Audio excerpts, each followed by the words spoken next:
मेरे प्यारे मित्रों, आप सभी को मेरा प्यार भरा नमस्कार स्वीकार हो। आज मैं एक ऐसे महामानव के बारे में चर्चा करेंगे जिनकी ज्ञान और बुद्धि का कोई तोड़ नहीं था। लगता था साक्षात सरस्वती माँ की उन पर भारी कृपा थी।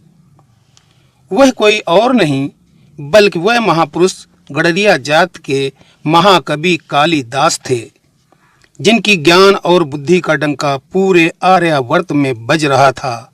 मित्रों, यह वह समय था जब हमारा भारतवर्ष सोने की चिड़िया कहलाता था और चारों तरफ सुख शांति और संपन्नता की हमारी धरती माँ चादर ओढ़े थी। इस समय यानी चौथी शताब्दी के लगभग महान प्रतापी चक्रवर्ती राजा चंद्रगुप्त विक्रमादित्य का राज था। इन्हीं चक्रवर्ती सम्राट चंद्रगुप्त विक्रमादित्य के शासन अवधि के समय महाकवि कालिदास का वर्णन 9 रत्नों में किया जाता था। आज हम इन्हीं महान महाकवि गडरिया पुत्र कालिदास के बारे में कुछ अनसुने प्रसंग बताने की कोशिश करेंगे। तो माँ सरस्वती का नाम लेकर प्रसंग को आगे बढ़ाते हैं।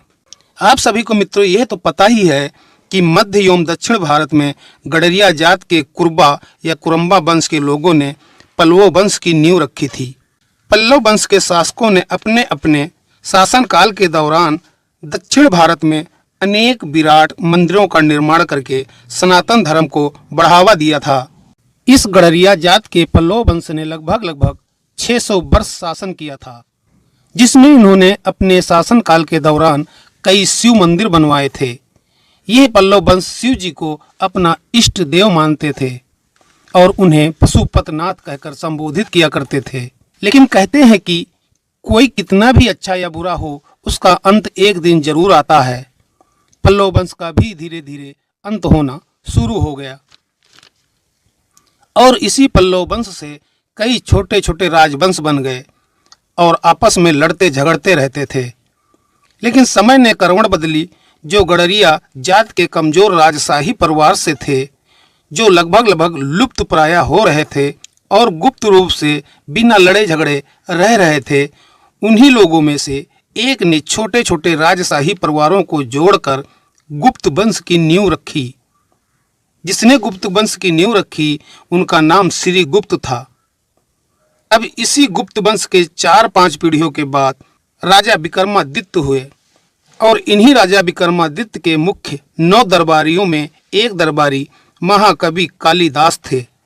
इन्हीं मुख्य 9 दरबारियों को 9 रत्नों के नाम से संबोधित किया जाता था।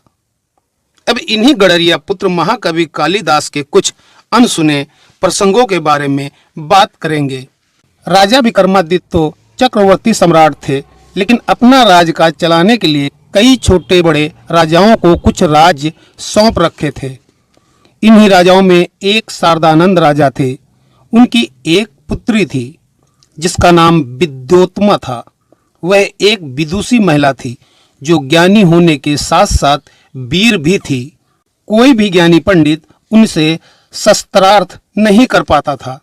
अगर शस्त्रार्थ कर भी लेता था तो वह हार जाता था और मुंह लटकाकर चला जाता था। विद्योत्मा जब यौवनता की दहलीज पर पहुंची तो राजा शारदानंद को उसकी शादी की चिंता सताने लगी। लेकिन दूसरी तरफ विद्योत्मा को यह कतई स्वीकार नहीं था कि उससे कम ज्ञानी होने वाले से शादी हो। बहुत जोर दबाव देकर विद्योत्मा को विवाह के लिए राजी किया, लेकिन विद्योत्मा फिर से खेल गई कि अगर विवाह करूंगी तो उसी से करूंगी जो मुझे शास्त्रार्थ में हरा देगा, अन्यथा नहीं। दूर दूर से ज्ञानी पंडित और राजाओं का शास्त्रार्थ के लिए आवागमन होने लगा, लेकिन तेज बुद्धि की विद्योत्मा ने सबको हरा दिया। कुछ तो चुपचाप चले गए, कुछ को अपमानित भी किया गया। पूरे राज्य में विद्योत्मा के चर्चे होने लगे, लेकिन कुछ धूर्त ज्ञानी पंडितों ने विद्योत्मा को सबक सिखाने की ठान ली।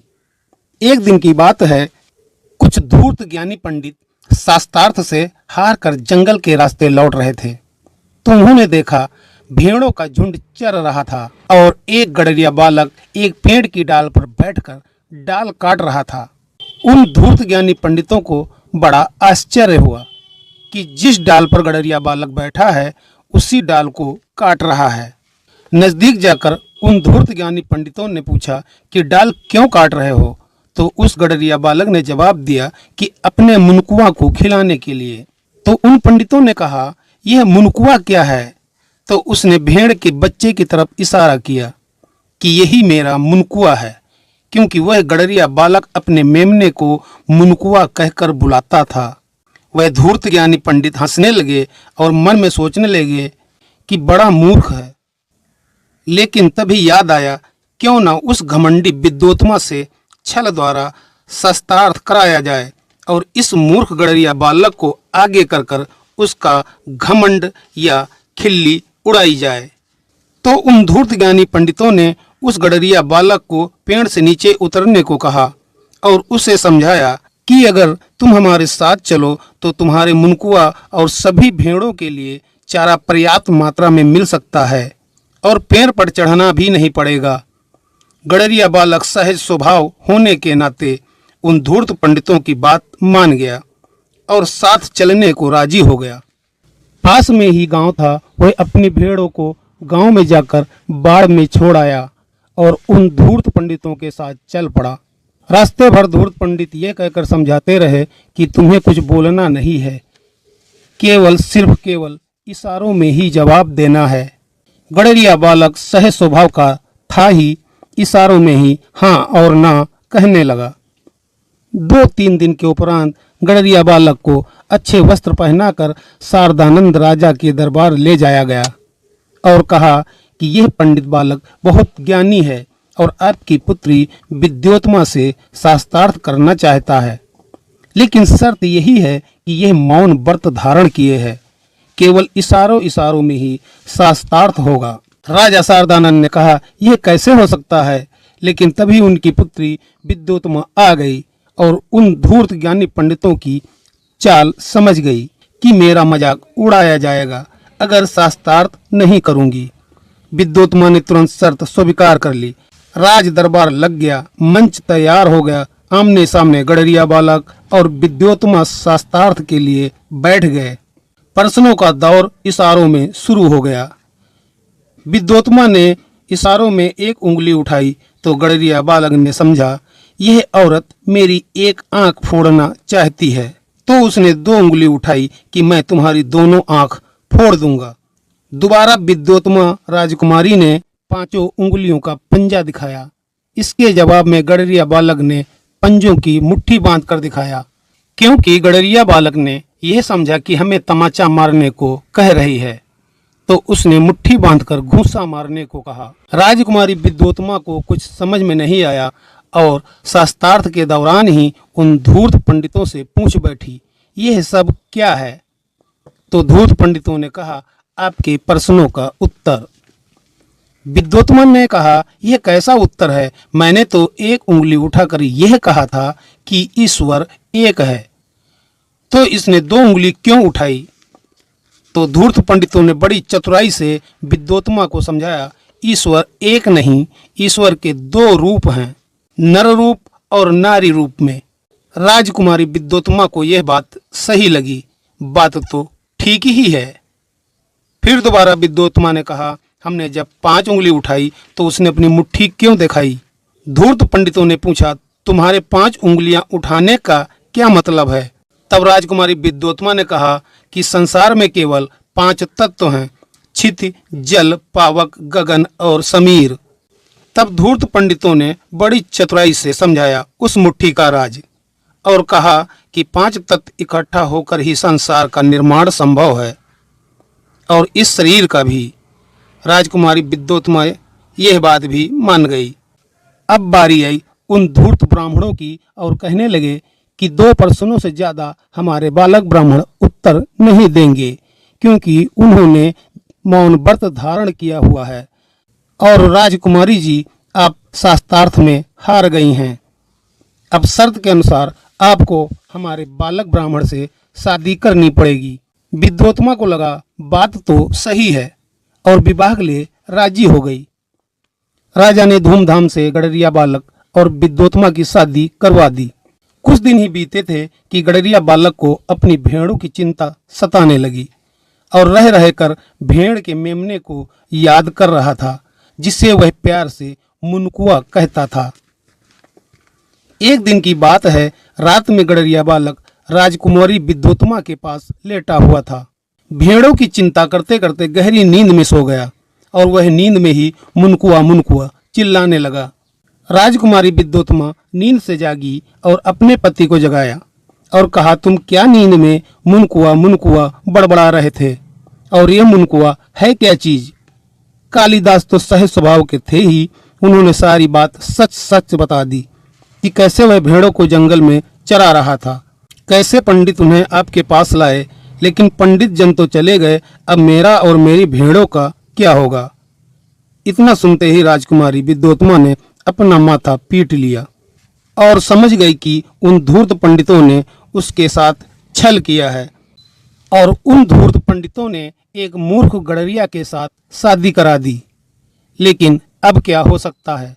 लेकिन अचानक राजकुमारी क्रोध आवेश में आकर कुछ बुरे शब्दों से अपमानित कर कालिदास को राज्य के बाहर निकलवा दिया। अब कालिदास क्या करते क्या नहीं करते, ना ही भेड़े रही, ना ही घर पता, ना ही पत्नी रही। वह रोते बिलखते हुए जहां तहां चला जा रहा था। ना मंजिल पता थी और ना ही ठिकाना। धीरे धीरे रात हो गई। भूख प्यास से मन बहुत व्याकुल था, लेकिन अचानक एक दिया जलता दिखाई पड़ा। पास जाकर देखा तो वह एक काली माता का मंदिर था। वहीं पर दहाड़े मारकर वह बुरी तरह से रो रहा था कि हे माँ काली, मैंने ऐसे क्या किया जो इतनी बड़ी सजा मुझे मिली है? मेरा तो सब कुछ लुट गया, अब मैं क्या करूं? कालिदास इतना परेशान हो चुके थे और सोच रहे थे कि यह सब मेरे ना बोलने की वजह से ही हुआ है। इसलिए उन्होंने अपनी आवाज को ही दोषी मान लिया और बगैर क्षण देरी लगाए अपनी जबान को काट दिया। जबान कटते ही काली माँ प्रकट हुई और बोली, तुमने मुझे अपनी जबान भेंट की है, इसलिए मैं तुम्हें वरदान देती हूँ कि तुम्हारी जिह्वा पर माँ सरस्वती विराजमान होगी और तुम मूर्ख नहीं बल्कि ज्ञानी पंडित कहे जाओगे। संसार में तुम हमारे नाम से, काली नाम से जाने जाओगे और यश गौरव को प्राप्त होगे। बस क्या था, सुबह होने के बाद आसपास के गांव वाले आए और देखा कि बालक ब्राह्मण काली की पूजा और स्तुति कर रहा था। लोगों ने खाना पीना और वस्त्रों से कालिदास का स्वागत किया और कालिदास वहीं पर रहकर प्रसिद्धि हासिल कर ली और कालिदास गडरिया बालक से काली और काली से कालिदास हो गए। कुछ दिनों के बाद राजा विक्रमादित्य को कालिदास के बारे में पता चला तो उन्होंने अपने दरबार में बुलवा भेजा। कालिदास का गीत संगीत और रचनाएं सुनकर राजा विक्रमादित्य बहुत प्रभावित हुए और उन्होंने स्वयं अपने राज दरबारियों में शामिल कर लिया। उनके 9 राज दरबारियों में कालिदास भी थे, जिन्हें 9 रत्नों से नवाजा जाता था। इसी समयावधि में महाकवि कालिदास ने अभिज्ञान शाकुंतलम, विक्रमोर्वशीयम, माल विक्रमाग्निमित्रम, रघुवंशम, कुमार संभवम, मेघदूतम और ऋतु संहार न जाने कितनी रचनाओं का रचने का कार्य किया। इन्हीं उपलब्धियों को जैसे हम गडरिया पुत्र महाकवि कालिदास को महाकवि पंडित कालिदास जी कहते हैं, जो अद्भुत प्रतिभा के धनी थे। वक्तव्य समाप्त करते हुए वीडियो को यहीं पर विराम दे रहा हूँ।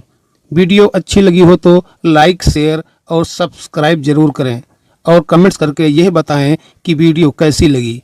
वीडियो देखने के लिए धन्यवाद। जय माँ सरस्वती, जय सनातन धर्म की।